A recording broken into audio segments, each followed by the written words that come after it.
அறிவுரையும் பயனற்றதை சாணக்கியர் சொல்றாரு. நயகரா நீர்வீழ்ச்சியை பார்த்து நாம் பரவசம் அடையலாம். அது மாதிரிதான் சட்டமும்.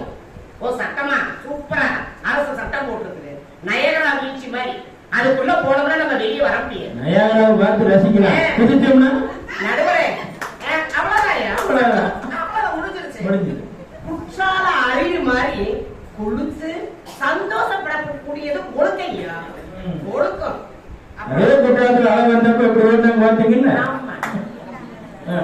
அப்புறம் அதுக்கு செப்பம் உடையவன் ஆக்கம் சிதைவின்றி எச்சத்திற்கு ஏமாப்பு உடையது. ஏவன் ஒழுக்கத்துல சிறந்தவனா இருக்கிறானோ அவன் சேர்த்த பொருள் அவன் பரம்பரைக்கே வரும். ஒழுக்கத்தான் ஈட்டிய பொருள்.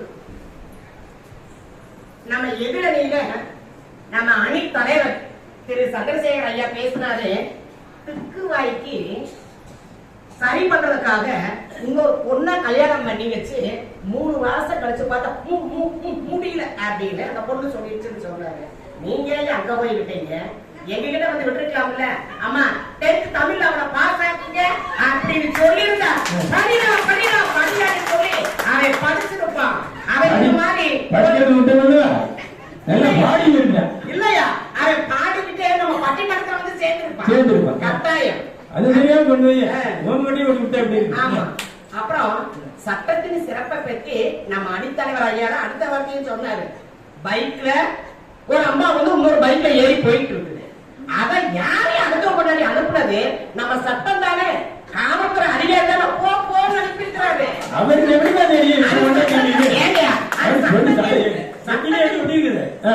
சட்டத்தில் ஓட்டைங்க. அப்ப கூப்பிட்டு போறப்ப நின்று யாரை கொண்டாடி கூப்பிட்டு போற அப்படின்னு ஒரு வார்த்தை கேட்கலாம் இல்லையா? பாருங்க சட்டத்தை பாருங்க. இந்த சட்டத்தை நம்பியா நீங்க உட்கார்ந்து இருக்கிறீங்க? தனி மனிதன் ஒழுக்கையா. அந்த இடத்துல தனி மனிதன் ஒழுக்கமா இருந்தா பைக்ல யார் உட்கார வர நம்ம கொண்டாடியா அடுத்தவங்க கொண்டாடியா பார்த்து இருப்பாங்க.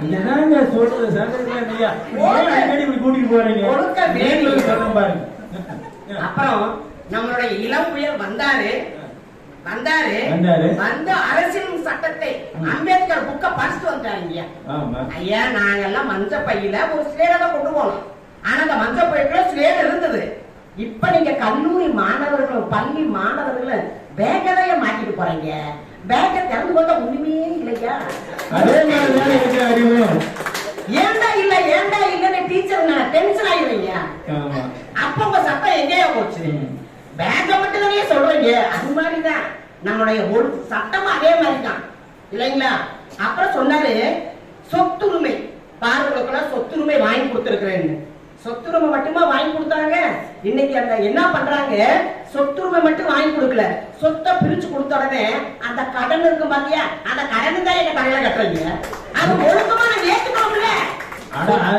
ரைட்டுங்க, சொத்துரிமை கட்டி கடனையும் கொடுக்கணும். எப்படி நாங்க வாங்கிக்கிறோம்ல. நீங்க சொத்துரிமைக்கு சட்டம் போட்டீங்க. நாங்க என்ன பண்றோம், பிரிக்கிறப்ப சட்டத்தை கூப்பிடலைங்க. அந்த இடத்துல ஒழுக்க நிக்குது. தங்கம் இந்த தம்பி நீ நல்லா இருப்பா, நீ இவ்வளவு வச்சுக்க, உனக்கு எவ்வளவு கடன் இருக்கு, நாங்க அக்கா 2 பேர் வாங்குறோம், நாங்க அக்கா 2 பேர் இருக்கிறோம், உன் கடனே குடியா நாங்க கட்டுறோம் இல்ல. அம்மா அப்பா நீ மட்டும் பாக்காதப்பா நாங்களும் பாக்குறப்பான்னு தனி மனித ஒழுக்க நிக்கிறீங்க. அந்த இடத்துல கட்டாயம் நிக்கிறியா? சரிங்களா? ஒவ்வொரு பெண்ணும் அப்படி செய்யறாங்கயா. எல்லாம் சமமா செய்யறாங்க. வீட்டுக்கு நீங்க மட்டும் தான் வேலைக்கு போறீங்களா, நாங்களும் போறோம் இல்லையா? அப்ப அந்த இடத்துல என்ன நிக்குது, ஒழிக்க நிக்குதியா? அதுக்கடுத்து சொன்னாரு சட்டம் தான் இந்த நாட்டையே ஆளுது. சட்டம் ஏன் வருது? 100 இவர் சொன்னாரு 100 ஆண்களை கொடுங்க திருத்தி காமிக்கிறேன்னு விவேகானந்தர் சொல்லி இருக்கிறப்ப விவேகானந்தர் போயிருக்க மாட்டாரு. அப்ப தனி மனிதன் ஒழுக்கம் அந்த இடத்துல இல்லைங்களா? இப்ப நான் ஒரு சின்னது சொல்றேன். இந்த சட்டத்துக்கு பக்கத்து வீட்டுல ஒரு அம்மா வந்து அவங்க கணவர் வந்து குடிகார கணவர், ரொம்ப குடிச்சிட்டு வந்து வீட்டுல வந்து நிம்மதி இல்லாம பண்றாரு. அப்ப அந்த அம்மா போலீஸ்காரங்கிட்ட போய் ஒரு கம்ப்ளைண்ட் கொடுக்குது. அவர் என்ன உங்க வீட்டுக்கார குடிச்சிருக்கிறாரா? அந்த அம்மா அடிவாங்க தாங்க முடியாம ஆமா குடிச்சிருக்கிறாரு அப்படின்னா, குடிச்சவன சட்டத்தின் பிரகாரம் ஒண்ணுமே பண்ண முடியாது. நீ வந்து அவங்க போத வேணே காலையில கூப்பிட்டு வா, அவங்க உண்டுலன்னு பாக்குறேன். இந்த மாதிரி சட்டம் இருக்கிறனால நீ குடிய நிறைய அந்த அம்மாவை பழையபடி வீட்டுல வந்து அடி தாங்காம அடிய வாங்கி வாங்கி அந்த அம்மா செத்து போச்சியா. அப்ப காலையில போலீஸ்காரன் வந்து அவன் போத தெரிஞ்சு உட்காந்து அழுதுட்டு இருக்கிறவன், டேய் நீ ஒட்டாரி கொண்டுட்டேன் வா உன்னை அரசு பண்ண கூப்பிட்டு போறாரு. அப்ப இங்கே சட்டம் போச்சு. சட்டம் எங்க போச்சு? சட்டம்ன்றது அப்ப தவறு நடக்கிறத திருத்தணும். இது நடந்த முடிஞ்சு நல்லா அழுதுட்டு இருக்கிறதா கூப்பிட்டு போகுதியா. அந்த இடத்துல ஒழுக்கமான இருந்திருந்தாங்கன்னா அதை குடிச்சிருக்க மாட்டான், கொண்டாட்டி அடிச்சிருக்கவும் மாட்டாங்க. தனி மனிதன் ஒழுக்கமே சிறந்தது இந்த இடத்துல இல்லைங்களா. அதுக்கடுத்து நம்ம மகாபாரத காப்பி அவன் கொண்டாடி துக்கம் தாங்காம குடிச்சிருக்கேன். அப்புறம் போலீஸுக்கு போனது அவர் என்னடா மாதிரி எழுப்பி விட்டான மாமா போயிருந்து எத்தனை குடிச்சிருக்கேன். இந்தம்மா அது தெரியாம அவனை காப்பாத்தலான்னு போய் இந்தம்மா செத்து போச்சு. அதுக்கு சட்டம் என்னையா பண்ணு? ஓட்டங்கள் இருக்குல்ல ஐயா. எப்ப பாருங்க, இப்ப ஒரு வடிவேல் காமெடி கூட நம்ம பார்த்திருப்போம். காலையில 6 மணிக்கு நல்லா குளிச்சு பட்டைய போட்டுக்கிட்டு அப்பா அம்மா காலையில விழுந்து அப்படி கும்பிடுவான். என்னை ஆசீர்வாதம் கேட்டு ஆட்டோ ஓட்டிட்டு போவான், ஆசீர்வாதம் வாங்கிட்டு. சாயந்தரம் 6 மணிக்கு வர்றப்ப வேற பட்டைய போட்டு வந்து அம்மா அப்பா கும்முன்னு கும்மிடுவேன். அப்ப அந்த இடத்துல தனி மனித ஒழுக்கம் இருக்காயா? ஒழுக்கம் இல்ல. அப்ப ஒரு மனுஷன் வந்து சிறந்து வாழணும்னா ஒவ்வொருத்தருக்கும் தனி மனித ஒழுக்கம் வேணும். ஒழுக்கமே சிறந்தது. நம்மளை சுத்தி நம்ம ஒரு வட்டம் கொண்டு வந்துருந்தீங்க. அதுக்கடுத்து ஐயா வந்து மணி அடிச்சிட்டாரு.